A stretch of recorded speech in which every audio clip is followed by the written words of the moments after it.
Baik, Assalamualaikum warahmatullahi wabarakatuh. Kita lanjutkan lagi untuk tutorial membuat kurva S atau time schedule. Jadi, langkah untuk kita membuat kurva S, kita berangkat dulu dari membuat volume. Setelah itu, jika sudah selesai, baru kita masukkan ke RAB. Di sini sudah selesai, sudah jadi semua. Volume sudah saya masukkan, harga satuannya kita tinggal ambil di sini sudah lengkap. Setelah itu tinggal dikalikan ketemu RAB-nya. Nah, jika sudah selesai seperti ini, baru kita ke langkah selanjutnya, yaitu rekapitulasi. Rekapitulasi di sini adalah harusnya ini nggak pakai ya. Ini harusnya tidak pakai, harusnya sampai total biaya saja. Karena ini saya buat karena kita akan membuat kurva S, jadi saya tambahkan di sini. Nah, untuk rekapitulasi itu hanya nomor uraian pekerjaan dan total biaya. Jadi, uraian pekerjaan di sini adalah pekerjaan persiapan, jadi tidak perlu rincian ya. Hanya per item saja. Linknya ini sudah ada, sudah saya linkkan di sini. Jadi, kita ambil yang kuning-kuning sini saja, kita masukkan, baru kita jumlah ketemu 275 juta. Jadi saya bulatkan menjadi 275.256.000 rupiah. Nah, jika sudah selesai, bagaimana cara kita membuat kurva S? Barulah kita menambahkan di sini ya kolom untuk bobot.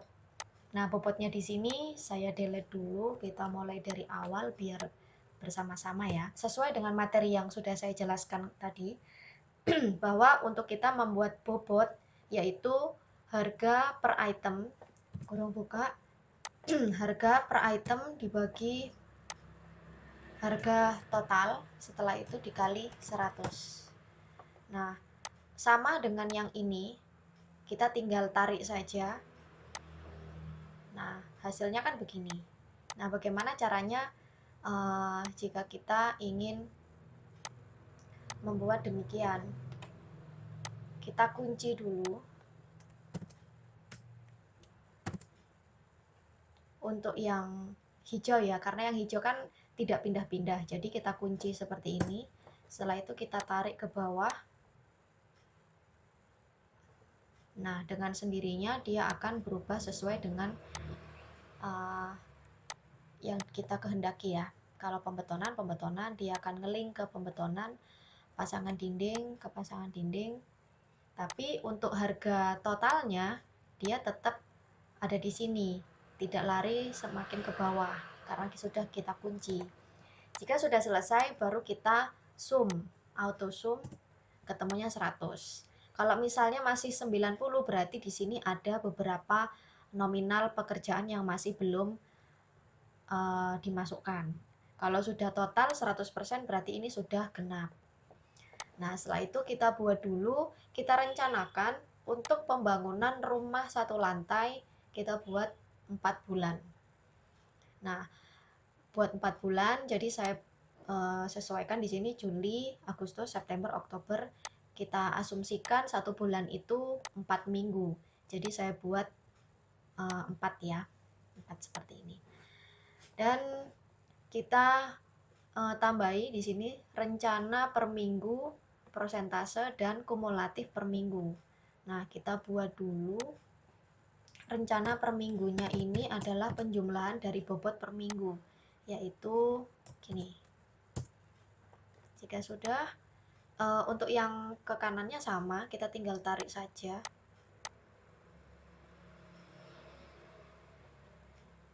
Setelah itu untuk yang kumulatifnya, yang pertama kita tetap ini. Nah, kemudian untuk yang kedua, total dari minggu sekarang ditambah dari minggu yang lalu. Nah, jadi kurang lebih rumusnya seperti ini. Yang atas ditambah yang bawah.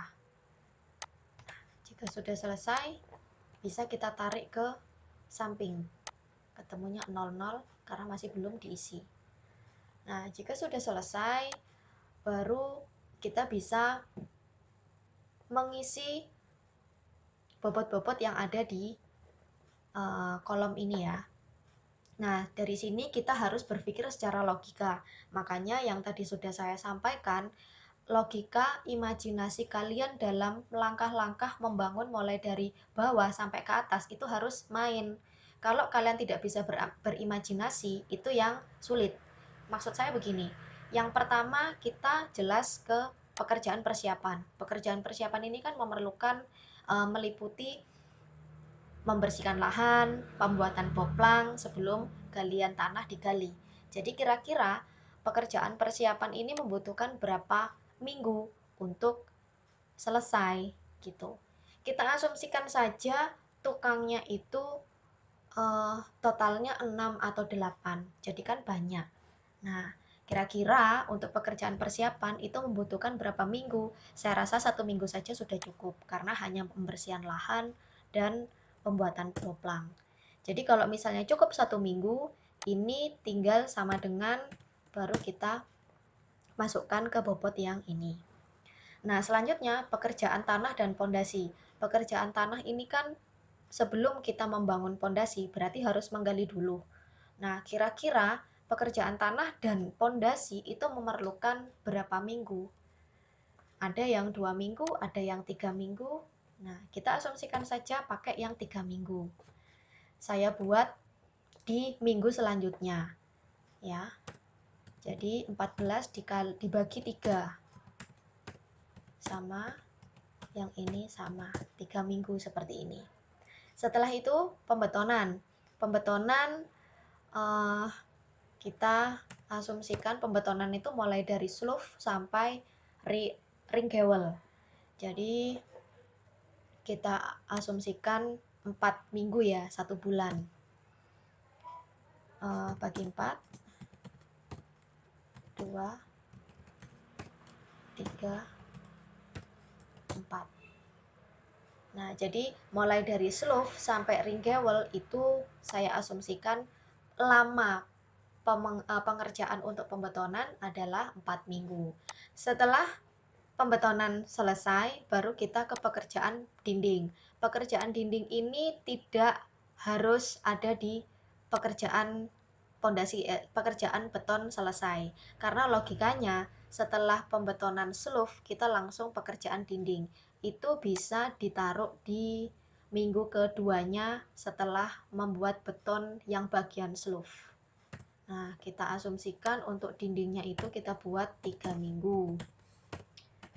3 minggu. Nah, jadi dibagi 3 ya. Nah, pekerjaan lantai. Pekerjaan lantai ini kira-kira dikerjakan setelah plafon itu selesai dipasang. Jadi kita taruh yang paling akhir-akhir saja. Nah, dari sini kalian bisa melihat setelah pekerjaan dinding, pekerjaan apa yang bisa dikerjakan setelah pekerjaan dinding. Berarti pekerjaan kusen kan? Karena berbarengan. Nah, pekerjaan kusen saya taruh di minggu keduanya. Karena minggu pertama kan dinding sudah mulai dipasang, tapi hanya berapa senti atau berapa persen yang berdiri, gitu ya logikanya ya. Jadi saya buat untuk kusennya saja, kita buat kusen pintu dan jendela ya, kita buat 3 minggu. 1, 2, 3. Nah, setelah itu kusen selesai, kita bisa ke listrik.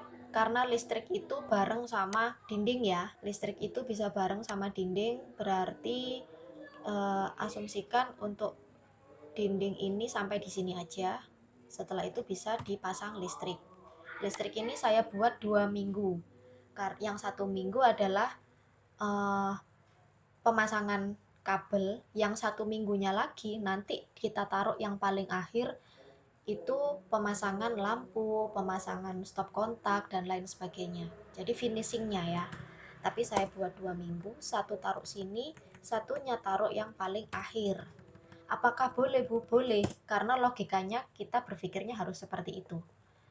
Nah, sekarang kalau kita berpikir ini saya taruh ada di sini. Nah, mau dicantol kemana lampunya? Padahal plafon masih belum dipasang, atap masih belum dipasang. Nah, seperti itu. Jadi, harus bisa berpikir secara logika. Setelah itu, pekerjaan pekerjaan sanitasi. Oke, pekerjaan sanitasi ini bisa kita pasang awalnya ya, kita masang pipa itu berbarengan dengan pekerjaan pondasi. Jadi kita buat 2 minggu, yang satu kita masang pipa-pipanya, yang satu lagi kita tinggal masang keran, kita tinggal masang shower, floor drain, dan lain sebagainya. Itu kita taruh di paling akhir. Karena pemasangan keran kan biasanya pemasangan aksesoris itu ada di finishing ya, di pekerjaan yang paling akhir. Jadi saya buat 2 minggu, yang satu saya buat di sini untuk pemasangan pipa, jadi berbarengan dengan pekerjaan pondasi. Yang satunya lagi saya taruh di sini. Apakah boleh Bu taruh di sini? Boleh. Taruh di sini boleh Bu, boleh, silahkan. Tapi secara logika kalian harus masuk akal. Pekerjaan sanitasi sudah. Sekarang kita kembali lagi ke pekerjaan lantai. Lantai masih belum, karena pekerjaan atap dan plafon masih belum naik. Nah, sekarang kita ke pekerjaan atap. Setelah pekerjaan dinding dan pekerjaan beton selesai, baru kita ke pekerjaan atap. Kira-kira atap itu membutuhkan waktu berapa? Kita asumsikan 4 minggu. Kalau kita pakai kayu, mulai dari pemesanan sampai pemasangan, kuda-kudanya harus membutuhkan waktu yang banyak. Tapi kalau masangnya itu atapnya pakai galvalum, 2 minggu aja sudah cukup, atau 3 minggu sudah cukup. Nah, karena ini kita asumsikan atapnya itu pakai kayu, jadi untuk pengerjaan atap sendiri itu membutuhkan waktu yang lama. Nah, setelah pekerjaan atap selesai, pekerjaan plafon baru bisa kita naikkan. Pekerjaan plafon ini cukup mudah, kita asumsikan buat 2 minggu atau 3 minggu. Tapi di sini saya buat 2 minggu saja biar cepat selesai. Oke, pekerjaan plafon selesai, baru kita ke pekerjaan lantai. Pekerjaan lantai, apakah boleh Bu kita taruh di sini, ataukah boleh kita bareng di sini? Boleh. Nah, sebetulnya kita bisa buat di sini. Tapi apakah kalau pekerjaan plafon ini selesai dalam 1 minggu ini, dalam di minggu yang ini, apakah kita memungkinkan untuk pekerjaan lantai dilakukan dalam waktu kurun 1 minggu? Boleh-boleh saja. Jadi saya majukan. Ini saya hapus. Nah, bisa jadi pekerjaan plafon di hari Kamisnya sudah selesai, baru Jumat, Sabtunya bisa mulai pekerjaan lantai. Maksudnya seperti itu. Nah, sekarang kita cek lagi kira-kira pekerjaan apa yang masih belum masuk. Nah, pekerjaan pengecatan. Pekerjaan pengecatan ini akan selesai setelah pekerjaan pasangan dinding selesai. Setelah pekerjaan aci ya, pekerjaan dinding, pekerjaan plester, pekerjaan aci, baru kita pengerjaan pengecatan. Kita sesuaikan pekerjaan dinding sudah selesai di sini, kita ke minggu berikutnya. Kita buat 2 minggu saja. Satunya di sini, satunya di akhir. Karena berhubungan dengan pekerjaan plafon juga harus dicat ya kan? Jadi harus di sini. Karena plafon di sini sudah selesai, berarti bisa saya masukkan untuk pekerjaan pengecatan ada di sini. Gitu. Setelah itu pekerjaan pengecatan selesai, pekerjaan sanitasi sudah selesai ya. Saya buat 2 minggu. Pekerjaan dinding aksesoris. Nah, ini pekerjaan perintilan-perintilan. Maksudnya pekerjaan dinding aksesoris ini bisa jadi di teras akan dibuat dinding roster bata. Dan pekerjaan dinding pagar ini bisa dibuat penambahan pagar dan lain sebagainya. Jadi kita taruh di paling belakang saja. Sini saya buat 1 minggu. Untuk pemasangan roster bata aja sudah cukup. Untuk pekerjaan pemasangan pagar dinding saja sudah cukup 1 minggu. Jadi begitu kita sudah menjumlahkan di sini, kita kontrol di samping dulu. Nah, saya tarik dulu.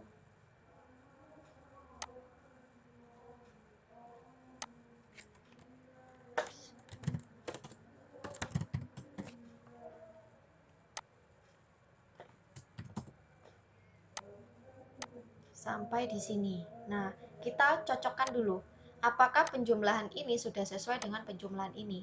Jika kurang, nah dia tidak akan mencapai 100. Karena kebetulan saya sudah membuat dan di sini sudah sampai 100, jadi tidak perlu kita memberi kontrol seperti ini.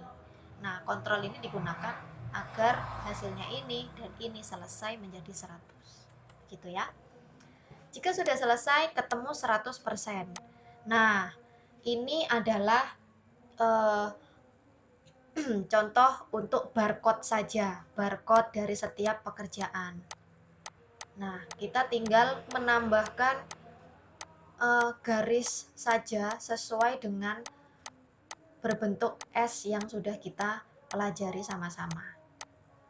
Nah, jika seperti ini adalah barcode saja. Nah, bagaimana Bu cara kita menampilkan kurva S-nya? Kita tinggal blok saja untuk yang kumulatif per minggu. Kita drag mulai dari 2 sampai 100. Setelah itu insert dan klik line. Kita cari yang dot. Nah, sesuai dengan yang sudah saya jelaskan tadi ya, titik-titik atau dot-dot itu disambung agar menjadi garis kurva S. Karena kita pakai Excel, kita langsung otomatis saja nyambung seperti ini. Tapi kalau kalian nanti membuat kurva S-nya itu manual di kertas milimeter, kalian akan menyambung sendiri. Jadi tidak otomatis seperti di Excel seperti ini. Kita sesuaikan saja. Di sini kan masih seperti ini ya. Kita delete saja. Kita klik. Setelah itu kita klik yang background. Kita klik delete. Nah, untuk yang background putih ini saya buat transparan. Kita klik saja. Setelah itu klik kanan. No fill, no line. Kita klik lagi. No fill, no line. Oke. Nah, jadinya transparan seperti ini.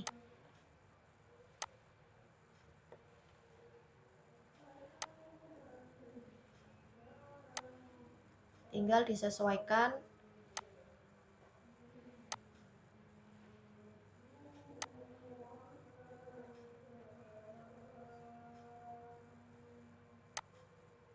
sampai di sini. Karena batas terakhir ini kan sampai dinding pagar. Jadi harus ditarik sampai ke sini.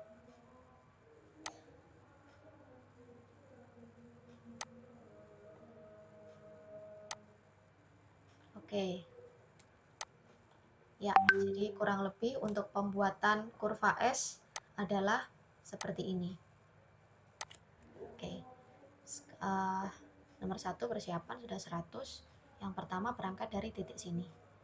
Nah, bagaimana Bu agar apakah ini sudah selesai dan ini sudah betul? Sudah betul. Apakah harus smooth S-nya berbentuk S seperti contoh tadi? Yang ini kan masih agak belok-belok ya dan tidak perfect gitu S-nya. Apakah seperti ini? Betul? Betul. Karena apa? Secara logika ini sudah benar. Gitu loh. Kecuali kalau kalian persiapan taruh di sini, ya. Taruh di bulan September. Setelah itu pondasi taruh di depan. Itu kan yang salah. Kenapa? Kita nggak bisa mengerjakan pekerjaan tanah dulu sebelum pekerjaan persiapan dilaksanakan. Nah, jadi secara logika urutannya kalau sudah betul, meskipun kurva S-nya ini tidak smooth seperti S, nggak masalah.